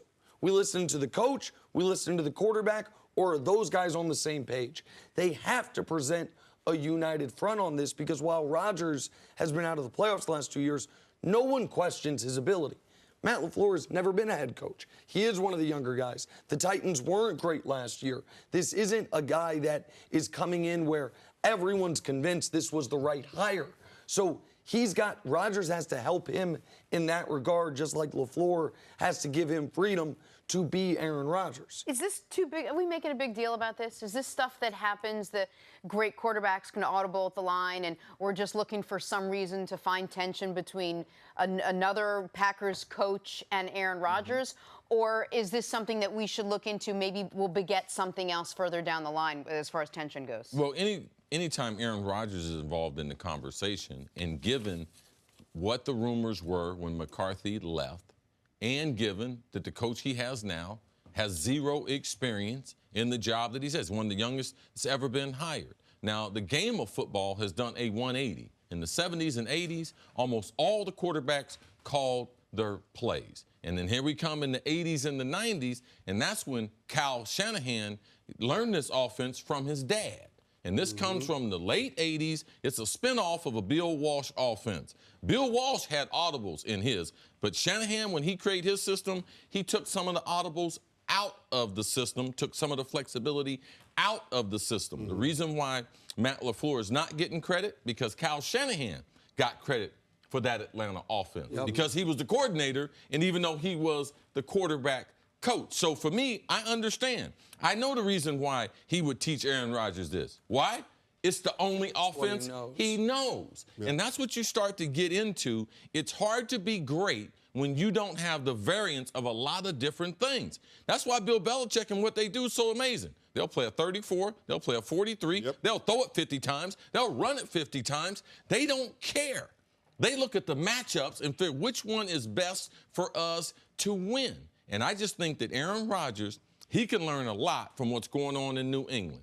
Tom Brady never complains about what they call and what they're going to do. He makes it work. Aaron Rodgers makes up excuses after the game. Now, they might be real, but they're not for us to hear. He's supposed to take the diplomatic approach after the game and blame it on himself, blame it on the teammates that he know are responsible, and then move on. Aaron hadn't done that, and that's what makes it a lightning rod with having this young coach matched with one of the best quarterbacks that we've seen play in the NFL. I think Aaron Rodgers also has to understand that he can't do it all by himself, and hopefully the 2018 season will teach him that. I mean, they struggled. Now, I mean, his numbers weren't bad. He only threw 2 interceptions. 25 touchdowns, that's a little bit down from where we're used to seeing him, but there has to be a two-way street in terms of communication and trust between Matt LaFleur and Aaron Rodgers, and I think that's going to go a long ways to determining the success of this team. But the one thing I do like about what the Packers have done this offseason, not just hiring Matt LaFleur, but addressing the defensive side of the ball. And it's been several offseasons that they've continued to build on that. I mean, you got Mike Daniels, and they drafted Rashawn Gary in the first round in the trenches. You got those guys up front. And then what they did in the back end, drafting Darnell Savage to go along with some of their other draft picks in the secondary. I really like how they're trying to build this team, because they recognize they can't ask Aaron Rodgers to win a shootout 35-31 every single week. So at some point, you're going to have to be able to stop somebody. I think that they're setting it up to be able to do that. And then, of course, if you sprinkle in the element of the run game offensively, I think that makes life easier for Aaron Rodgers. And if you do that, you're going to get the best version of it. You know a lot of football, so it's good that you said all that. Chris Kenny, thanks for joining us today. Thanks for having me. So much good stuff. Did I do something wrong? You're just No, Nick went to the doctor yesterday. I hope he. I don't know what he got going on. I heard him in the hallway coughing. More first things first We next. was going to be CC and CC. We was going to be talking football.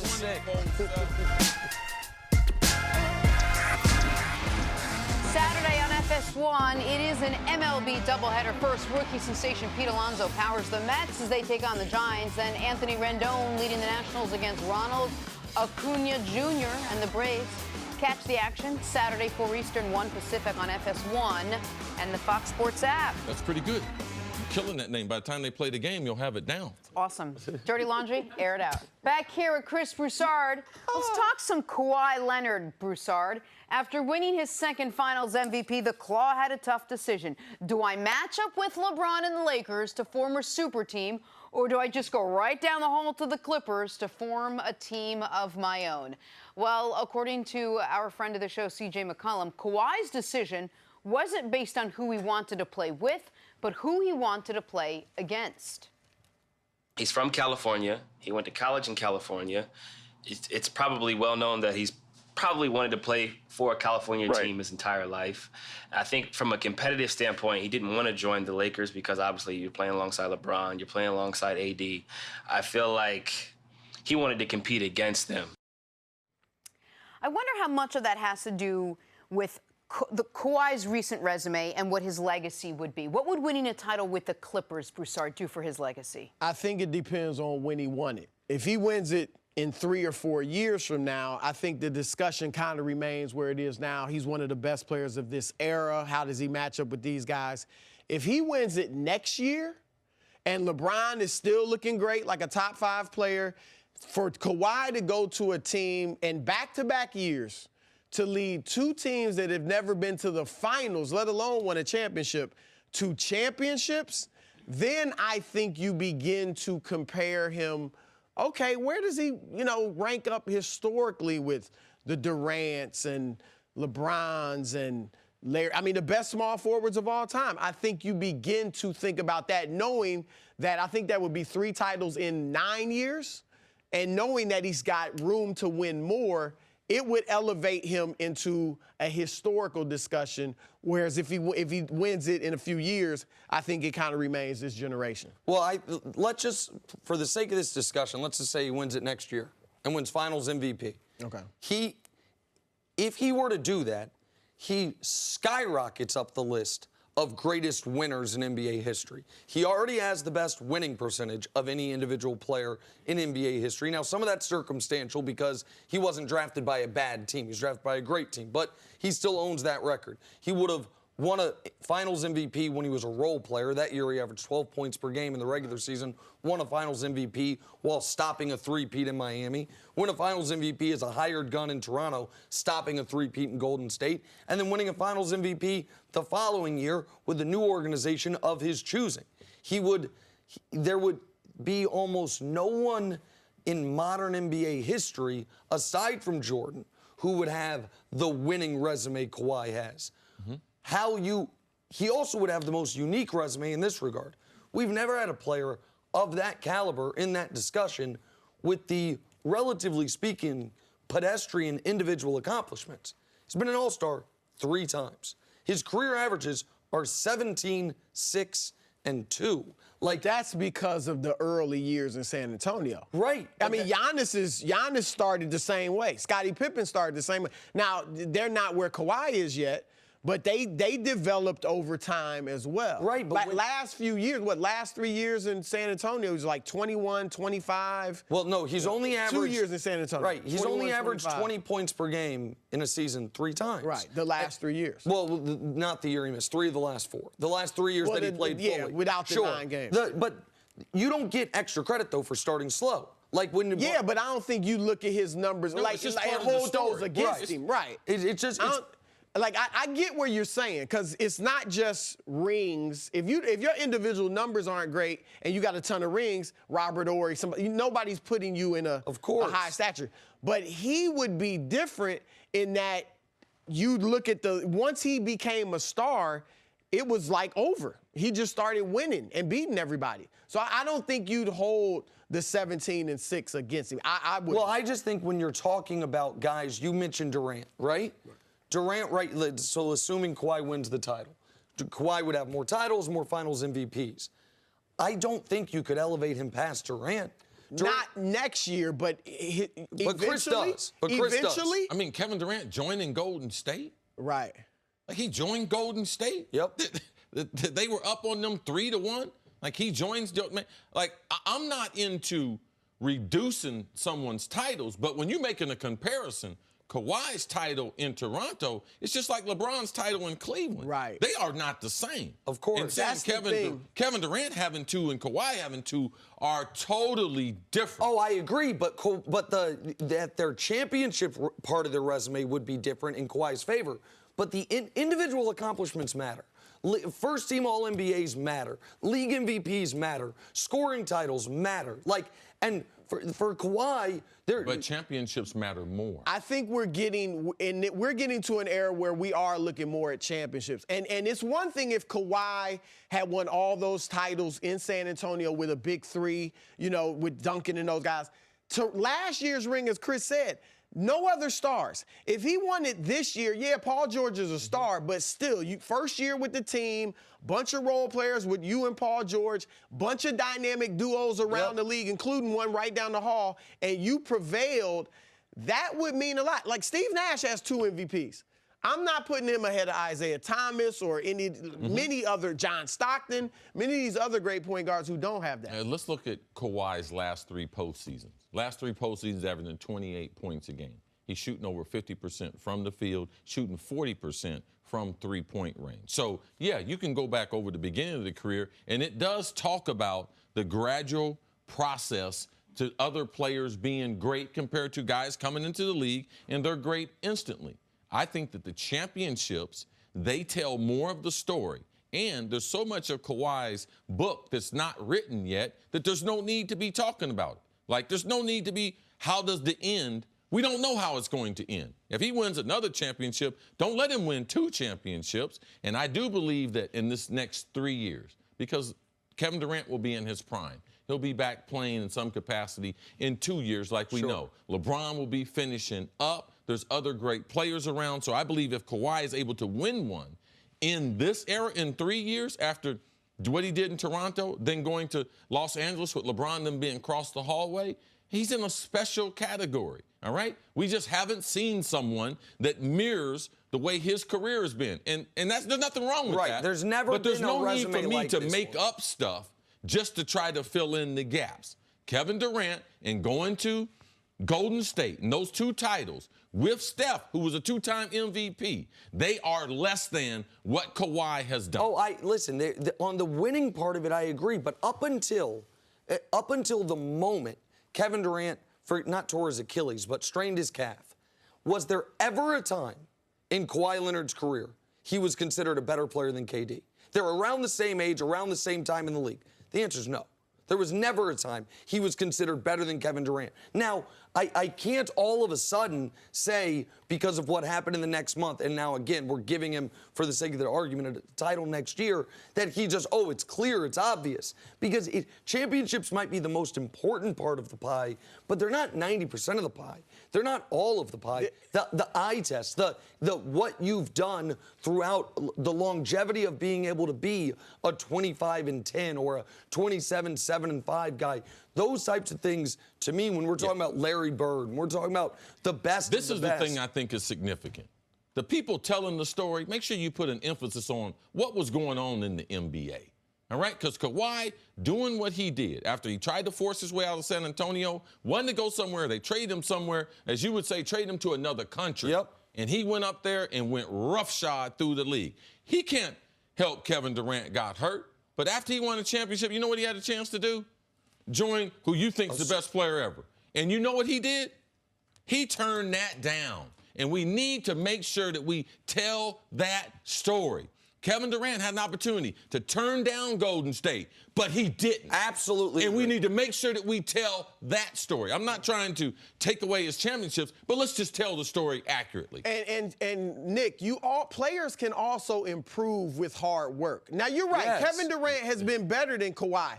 But if Kawhi keeps working hard, you can say, well, at a certain point, Kawhi Leonard just became better. Right, which he than Kevin could. Durant. I have Like, all look these at wide Steph receivers. Curry. I have all these wide receivers. They say, oh, man, my numbers were so much better than you after 8 years. I said, don't stop reading the book. Right. 100%. Because I got another 8 years I'm getting ready to put on there, and 6 of them I'm being in the Pro Bowl. So don't start reading the book when you're not finished. And Kawhi, that's what we need to do as far as his career, Durant's career. Like, it's not over. Steph Curry's a good example. I mean, his first few years, it took him a while to make an all-star team, and certainly to go to MVP. And whether he wins a title or not, to the point you made, his decision will be part of his legacy because of how good it was for the NBA.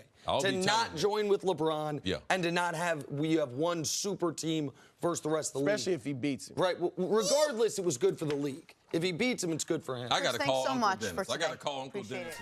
Thank you for listening to the First Things First podcast. Remember, leave us a review and tell us what you think. Subscribe to the podcast on Apple Podcasts and catch us on FS1 Monday through Friday, 6:30 a.m. Eastern. For Cris Carter and Nick Wright, I'm Jenna Wolfe. So long, everybody.